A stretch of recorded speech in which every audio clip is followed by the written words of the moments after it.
4 na 0. Okay, 940. Tapos send natin, kailangan mamatay siya.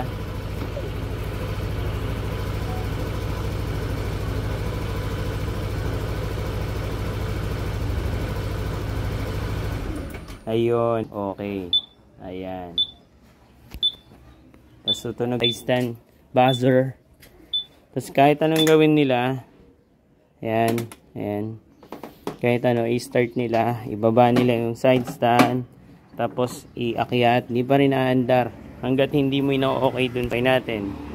941, 4 na 0. Send. Nag-reply siya ng okay. Try natin. Tayo mo munang yan, okay. Pag nag-send na siya ng okay, pwede mo na siyang mapaandar. Ayun. Pwede mo na siyang mapaandar. Di ba ang ganda? Kamusta mga chong? So today's video mag-install tayo ng GPS tracking device. At the same time, meron siyang kill switch. Ayan po. Ayan. Ito yung pinaka aparato ng GPS. Then ito yung socket na may wiring. So apat lang naman itong red. Ilalagay natin to sa ACC. Kasi hindi to pwede sa battery dahil laging malulobot yung battery natin. Lagyan natin sa ACC, accessories wire. Tapos yung black, yun yung sa ground. Tapos ito yung cut off niya, yung dalawa, yung green tsaka blue. Tapos nilagyan ko na rin siya ng SIM. Nilagay ko ay smart. Ayan. So paglalagay niyan, nakita nyo may up dyan eh. Up nyo lang pagbubuksan nyo. Ayan. Tapos down pag sasarado. Ayun. Down pag sarado. Okay? Then after nyo maglagay, mag-install na kayo ng Sinotrack. Sinotrack Pro. Tapos sundin nyo lang yung gagawin doon. Tapos ito yung ID. Ito ka sa Play Store. Hanapin mo yung Sinotrack Pro. Sinotrack Pro. Tapos yan. Na-download ko na yan. Open mo na. Okay. Ayan. Then, auto-select. Yan. Bali, account. Yung device. Ito yun. Ito. Yan. Ano mo yan. Okay. Scan mo lang. Okay, na-scan mo na. Tapos nandiyan na rin yung password mo. Yung 1, 2, 3, 4, 5, 6 yung password. Tapos auto-select. Login mo. Agree muna pala. Agree. Tapos login. Mga chong, ayan. So bago nyo po ilagay yung bago kayo mag-download ng Sinotrack Pro, kailangan na ilagay nyo na yung SIM na malakas sa inyo. So, ang install lang muna natin itong black sa negative, tapos yung red dito sa accessory wire. Tapos ito, lalagay natin to sa side stand switch. Ito yung kailangan mo. So, kailangan mo nito yung socket para sa side stand switch. May nabibili to sa Shopee. Ayan. Pero gumawa na ako nito. Reserva ko lang yan. Ginawa ko na. Kasi isa lang puputulin natin dito. Okay? Ayan. Tapos, ito yung ikakabit dito. Then, 2 meters na 18 gauge na wire. Electrical tape. Bulin muna natin yun sa side stand switch. Okay? Kung ito yung nabili mo, ang gagawin mo lang, pili ka lang ng isang wire dyan. Let's say, itong orange ang napili mo. Itong green, pag dudugtungin mo lang yan. So, ito yung 2 meters na wire na binili natin. 2 meters na wire. Putulin lang natin. Tag 1 meter sila. Natabi pa tayong shrinkable tubes dito.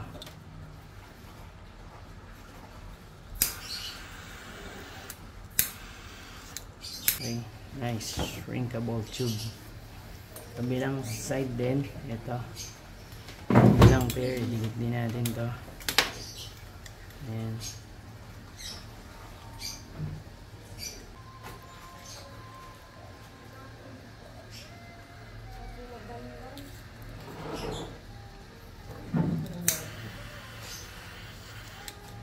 Okay, ayan, ayos na. Ayan. Okay, siyang dulo.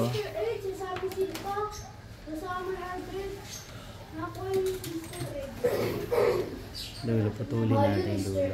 Putulin natin dulo. Ayan. Pag putol na yung dulo, ayan. Ready na yan. Okay. Ito, yung dalawang dulo na to, ito yung i-connect natin dito. Okay? Isang side lang ha. Tandaan nyo. Isang side lang yung puputulin natin. Ito buo. Tapos ito, yung blue tsaka green. Kahit magkabaligtad sila. Okay? Mamaya na natin ikakabit to. Ayan, ganyan. Nangyari. Siya yung magkakat dito sa ating kill switch. Pa-install na natin ito sa motor. Ready na to. Okay mga chong, so tinanggal ko na yung sa espada. Ito, visor. Tapos yung maliit na panel. Tsaka yung U. Yung U okay lang na hindi mo tanggalin. Kung hindi naman sa gabay. Sa akin, tinanggal ko na para mas makagalaw ako ng mga chong. Bago kayo mag-start, disconnect nyo muna yung basta regarding sa electricals, tanggalin nyo yung negative muna ng battery nyo bago kayo mag-start na ng lahat. Okay. Okay, dito natin sa top yung ating red wire. Pag tanggal nito, ito may pindutan yan dito, dalawa. Pindutin nyo lang. Ayan. Ito. Ayan. Okay, ito na yung sakit natin to. Itong red, itatap natin dito sa pangatlong 7.5 sa signal. Siyempre, hindi natin pwedeng itap ng ganyan. May ipit. Gagawin natin, shoot natin dito. Tapos sa likod natin patadaanin yung wire, magdadugtong tayo. Okay, ayan, shoot natin dito.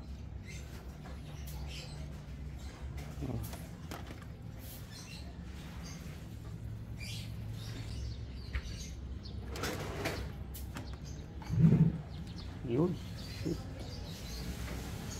Ayan natin. Kaya natin lalagay sa ACC para pag hindi siya magkukonsumo ng baterya. Pag kasi sa battery, magkukonsumo siya. Ayun. Nilusot natin. Yan natin dito. Puputol tayo. Okay.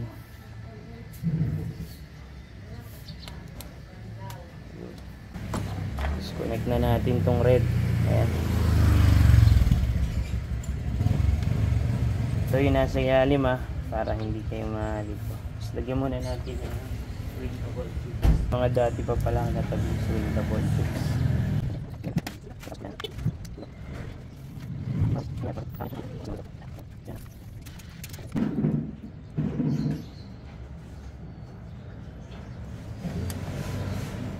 Connect na natin, di ba? Sa red, ito natin tatapat sa harap, sa tapat. Hindi na tayo maglalagay ng fuse kasi may fuse na to. Pero ang gagawin ko dito is lalakihan ko yung fuse. Gagawin kong 15 kasi nag-top siya. Okay? Dalawa na kasi yung gumagamit sa kanya.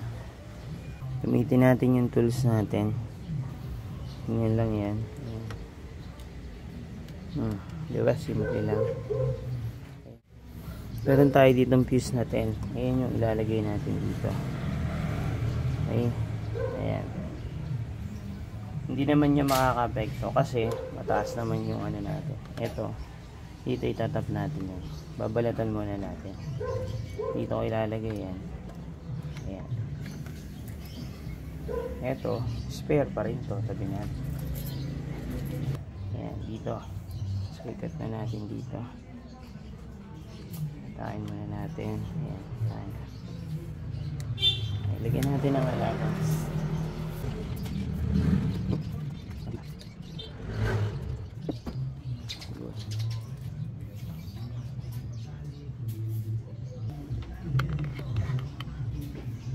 Okay. Kasi ito, itatap natin ito siya. Ayan, dito. Ayan, ayan. Okay, so ilalagay na natin ating ground. Ayan. Dito.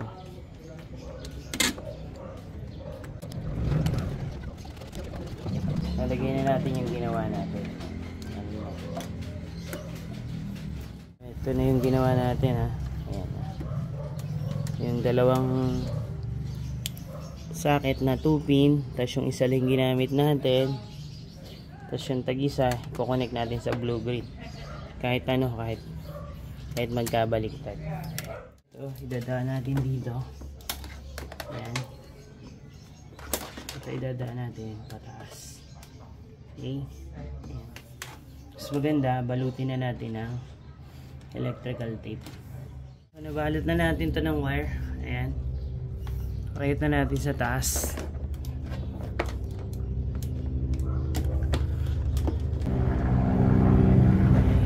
Ayan. Ito. Yun.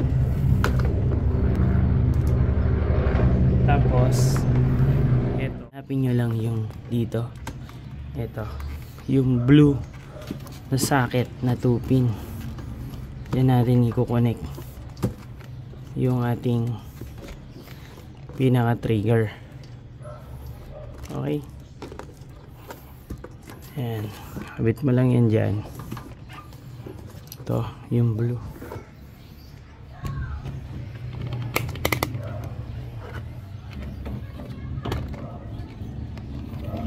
Masyadong kita yung blue. Ayan, ito yung blue. Ayan. Okay. Paghihiwalay mo lang yan. Pe-press mo lang. Okay. Ano, paghiwalay mo na. Ayan.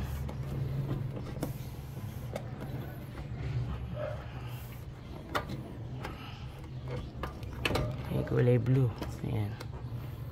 Kita nyo. Ayan. Tapos kukonek mo yung male. Ayan. Yun, okay na. Tapos dito sa isa yung kinunik, tinanggal natin.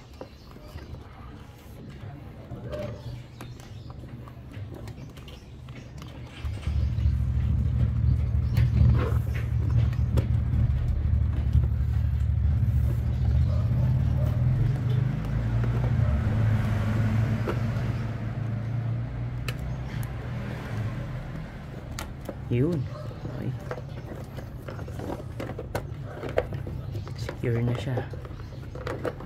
So, ang gagawin nyo dito, balutan nyo siya ng electrical tape.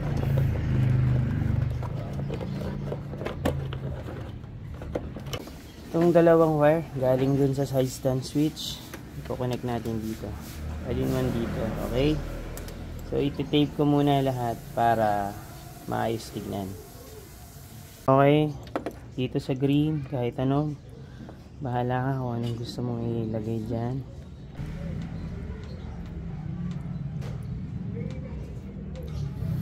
Okay, ito mga chong, ililipat ko to sa pwesto na kung saan hindi syempre makikita yung GPS. Okay, so ito ay for demonstration lang po, demo purposes. Tapos ito ililipat ko po kung saan syempre hindi siya hindi kaagad siya ma-access. Okay, ayan, bit na. Tapos pa-wire na natin ay electrical tape. Ayan.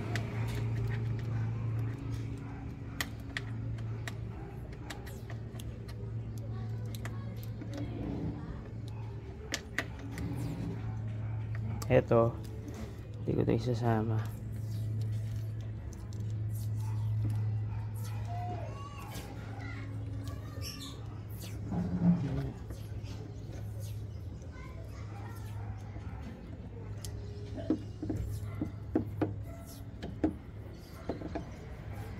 Ayun.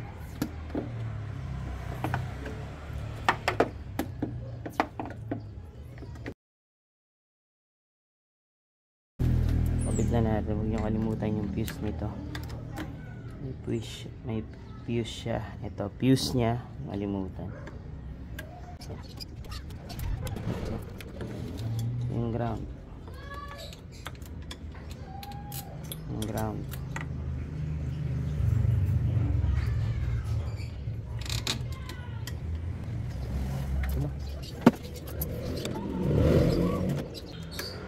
Tapos kabit na natin tong GPS tracker natin. Yan, nilagyan ko siya ng electrical tape para hindi siya malaglag, para hindi siya tumatama dito, kaso hindi naman maabot.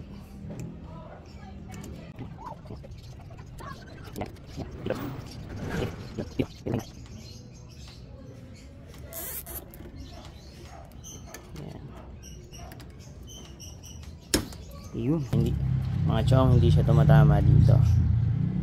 Ayan. Tapos pwede na natin siyang ikabit yung ating baterya. Sa baterya, pag kinabit mo ulit, mababago yung oras. Set mo na lang yung oras. Video.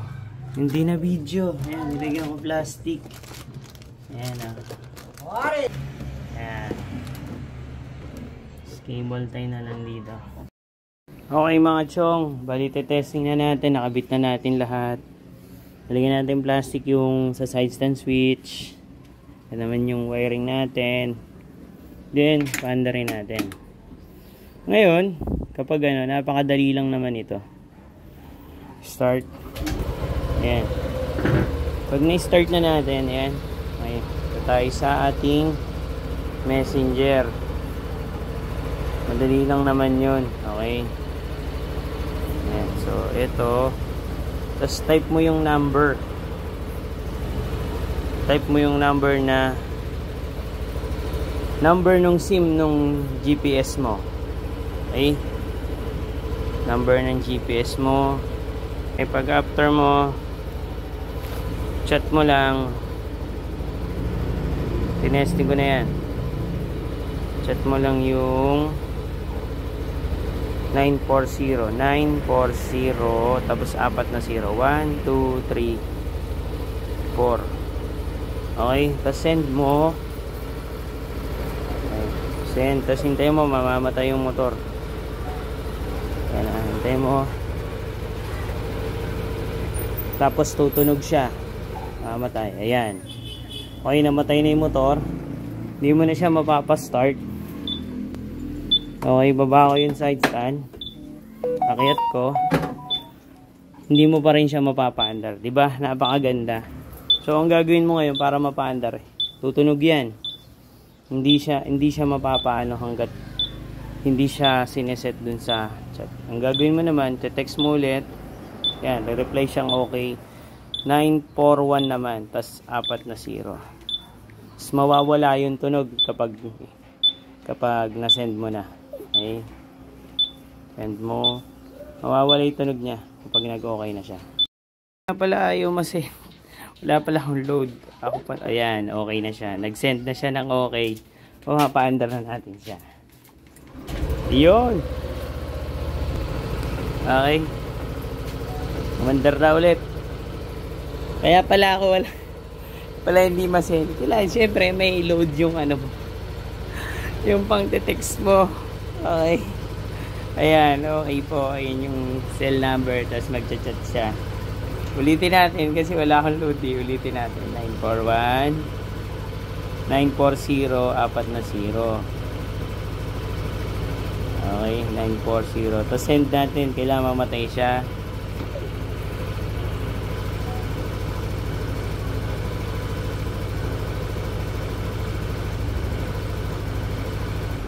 Ayun, namatay na siya kasi nag-set na ng okay. Ayan. Tapos tutunog yung side stand, buzzer. Tapos kahit anong gawin nila, ayan, ayan. Kahit ano, i-start nila, ibaba nila yung side stand, tapos iakyat, hindi pa rin aandar. Hanggat hindi mo ina-okay dun sa yung ano. Tapos okay natin. 941, 4 na 0. Send. Nag-reply siya ng okay. Try natin.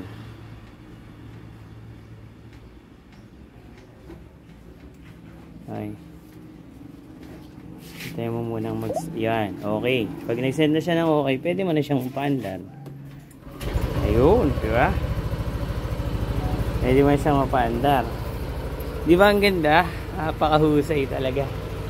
Ayun. Thank you Lord. Meron ng anti-theft yung ating motor.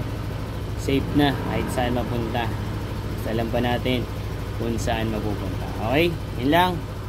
Ito na mga chong, yung pwesto natin. GPS, okay.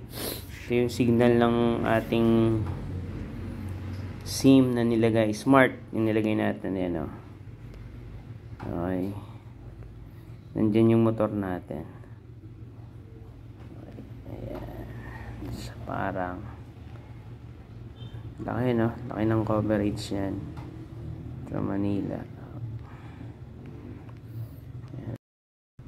Ay, buong Pilipinas yan. Ano, buong Pilipinas. Oh. Eh. Buong Pilipinas yan, oh. Baka mapunta ng Taiwan yung motor mo. Ay, ayan. Yun lang mga chong, kung nakatulong tong video na to, please consider subscribing. Maraming salamat. RS.